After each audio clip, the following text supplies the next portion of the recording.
Kita angkat satu pujian. Selamat pagi Bapak.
Adik-adik, kita satu dalam doa ya. Terima kasih ya Bapak, Engkau telah mengumpulkan kami kembali ya Tuhan untuk beribadah sekolah minggu di pagi hari ini. Ya Tuhan, pimpin ibadah kami dari awal, pertengahan hingga akhirnya. Berkati kami ya Tuhan, kiranya kami dapat mengikuti sekolah minggu ini dengan tenang ya Tuhan. Terima kasih ya Tuhan Yesus, kami telah berdoa, amin. Kita angkat satu pujian lagi adik-adik. Mari kita bagi sendiri ya.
mendengarkan firman Tuhan. Sebelum kita mendengarkan firman Tuhan, kita angkat satu pujian, Yesus Sahabatku.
Mari kita berdoa.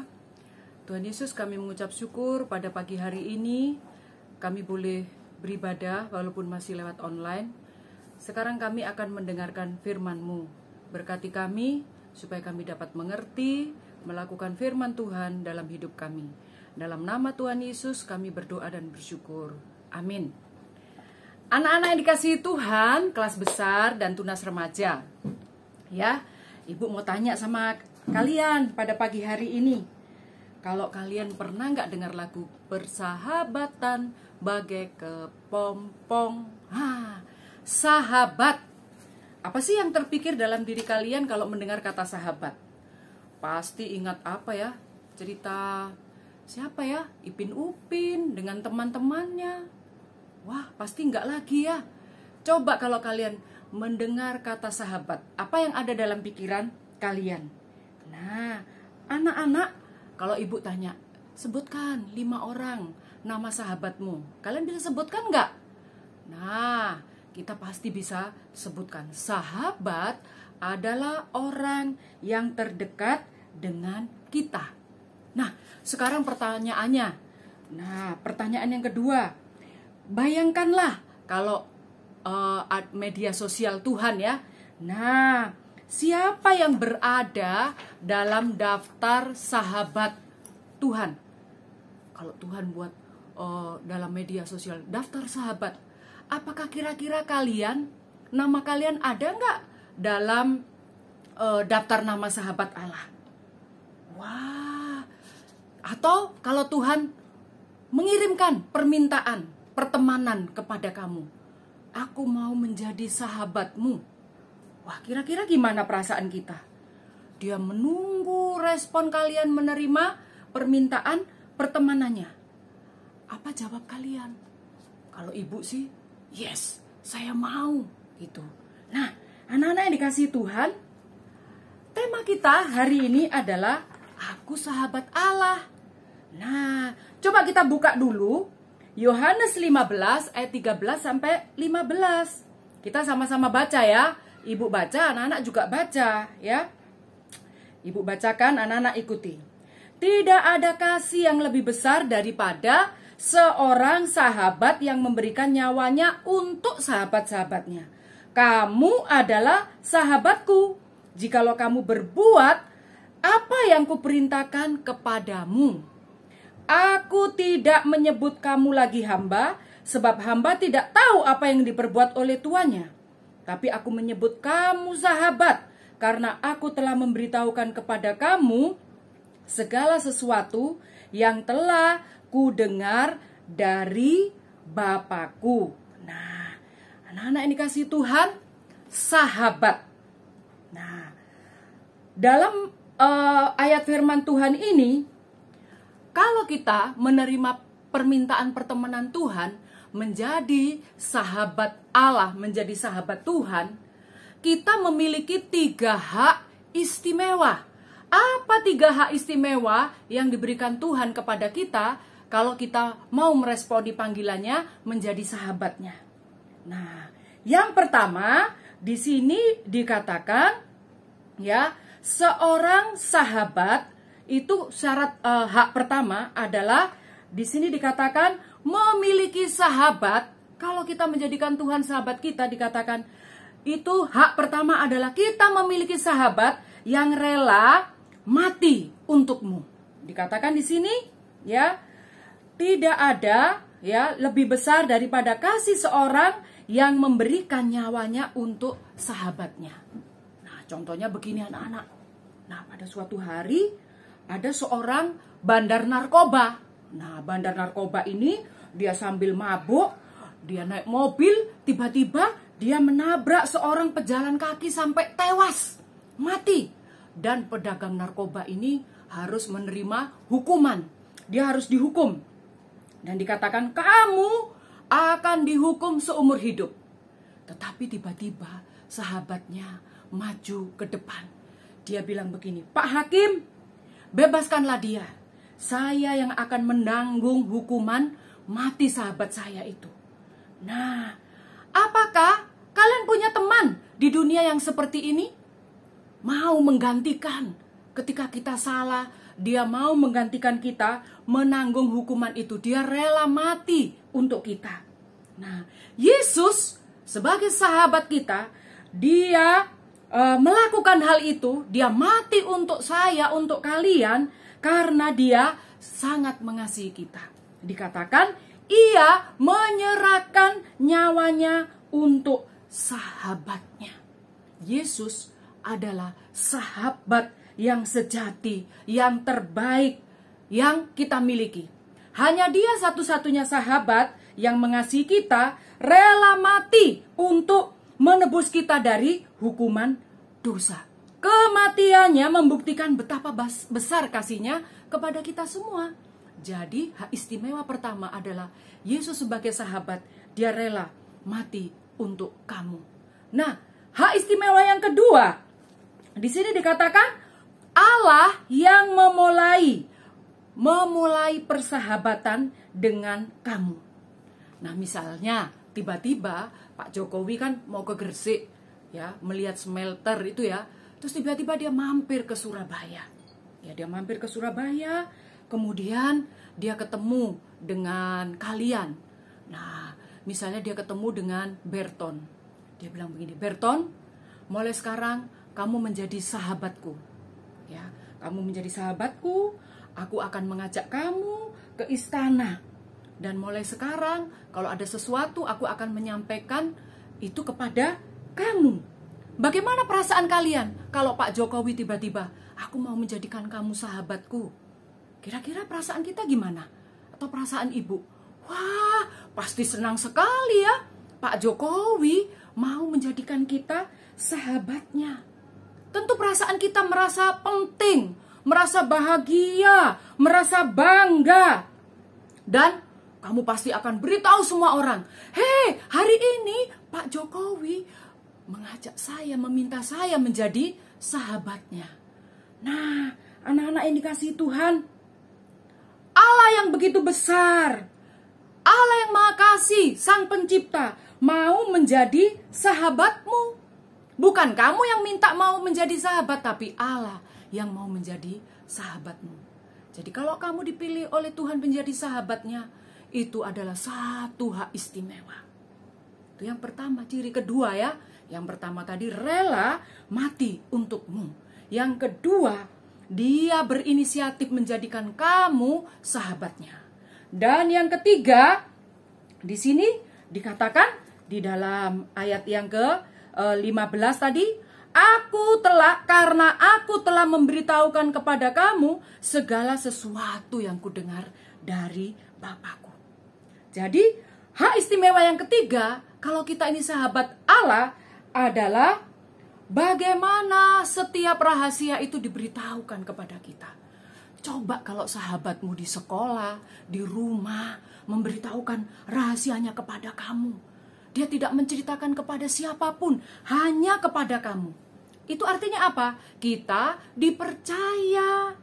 Ya, kita memiliki hak istimewa mengetahui rahasianya. Dan hak istimewa itu diberikan Tuhan kepada kita, yaitu mengetahui rahasia Allah. Bagaimana kita mengetahui rahasia Allah? Allah memberitahukan semua rahasianya itu. Ada beberapa rahasia yang Allah mau beritahukan kepada kita, yaitu bagaimana akhir dunia ini nanti. Tuhan memberitahukannya di dalam Matius 24. Tuhan juga memberitahukan rahasia tentang ciri-ciri cinta yang sejati. Itu di dalam 1 Korintus 13 ayat 4 sampai ayat yang ke-7. Wah, luar biasa anak-anak ya. Ada 3 hak istimewa. Yang pertama, dia rela mati untuk kita, menggantikan kita dari segala hukuman kesalahan kita. Yang kedua, dia berinisiatif menjadikan kita sahabatnya. Yang ketiga, dia menceritakan seluruh rahasianya kepada kita. Berarti kita dipercaya. Nah, anak-anak, kalau kita mau belajar, Allah sudah mengumumkan kepada semua siapa yang menjadi sahabatnya. Siapa sih yang menjadi sahabat Tuhan? Mari kita buka di dalam Yakobus ya. Yakobus pasal 2 ayat 23. Di sini dikatakan, dengan jalan demikian genaplah nas yang mengatakan, lalu percayalah Abraham kepada Allah, maka Allah memperhitungkan hal itu kepadanya sebagai kebenaran. Karena itu Abraham disebut sahabat Allah. Dan dalam Alkitab seluruh orang tahu siapa sahabat Allah. Itu adalah Bapak Abraham. Nah, betapa senangnya kita kalau disebut juga seperti Bapak Abraham. Ya, Erina sahabat Allah, Bu Fati sahabat Allah. Wah, siapa lagi? Seva sahabat Allah. Wah, luar biasa itu ya.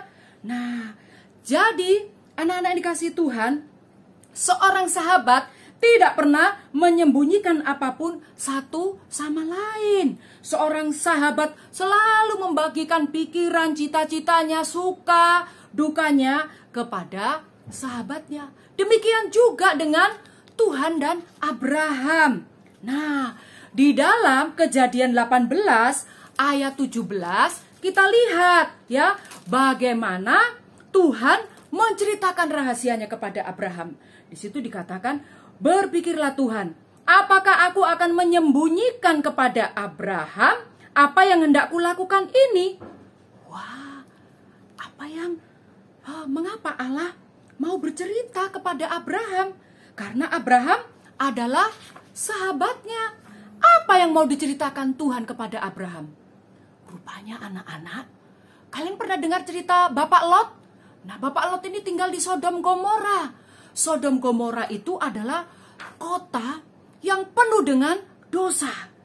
Dan di situ kalau kita lihat, ya, Tuhan tidak lagi senang dengan dosa-dosa penduduk kota Sodom Gomora.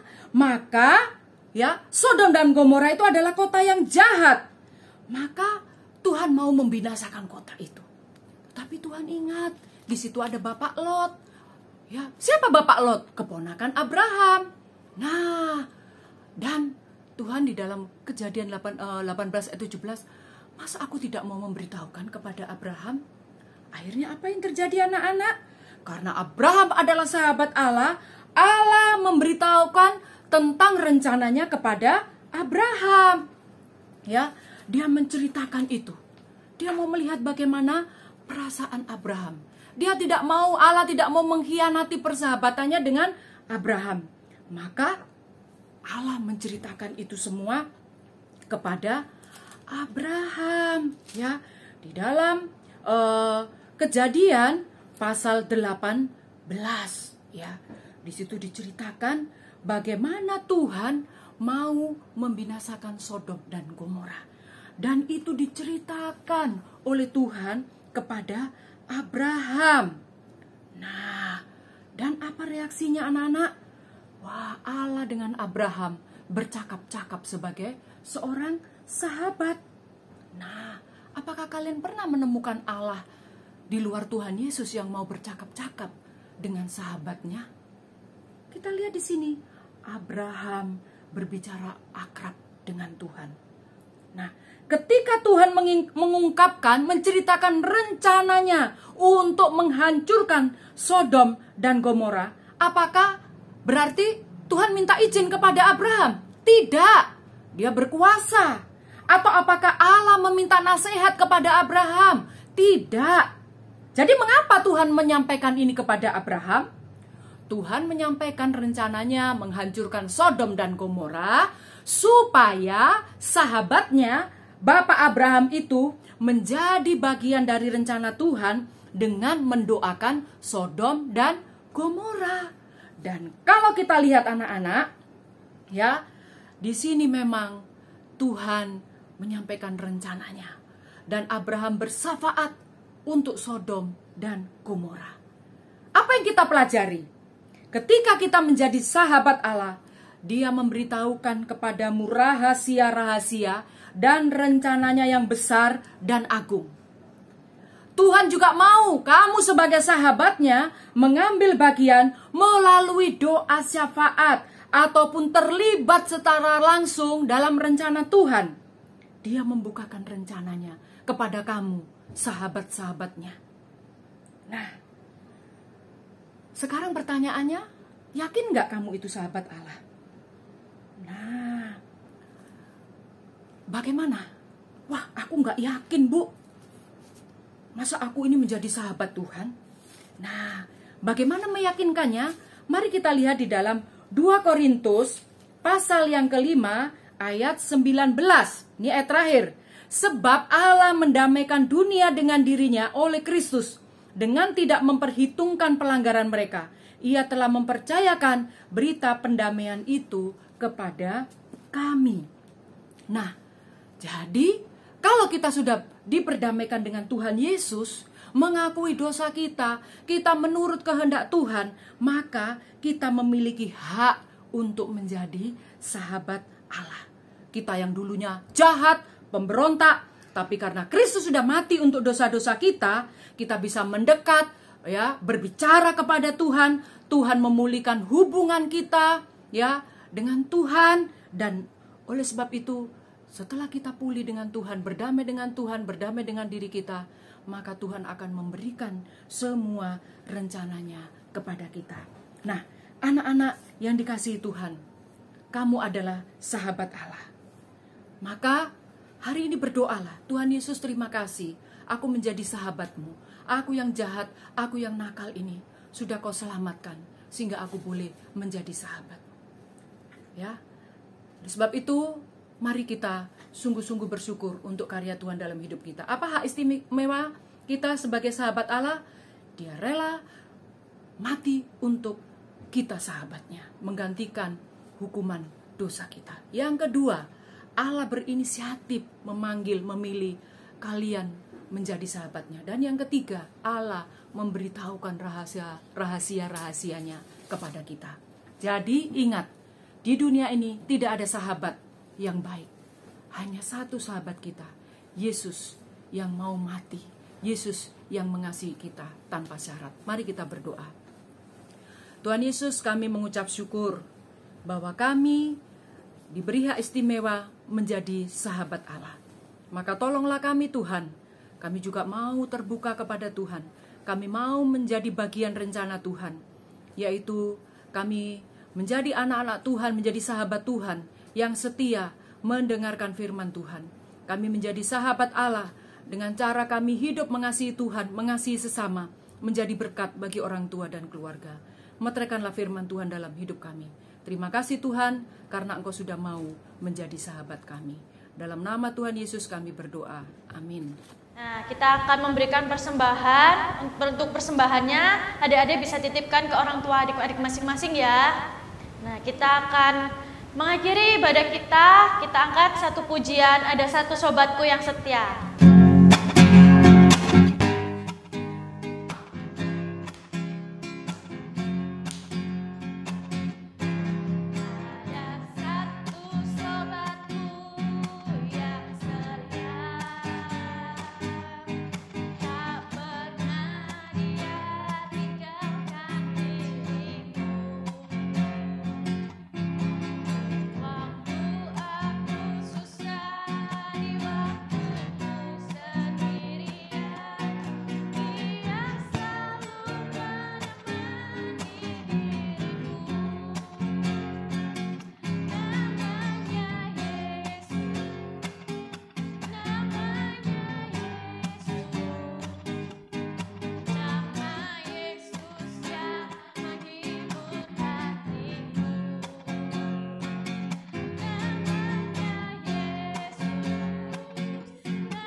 Anak-anak, mari kita berdoa, kita mengakhiri ibadah kita hari ini. Ingat ya, Yesus sahabatku, dia mati bagiku.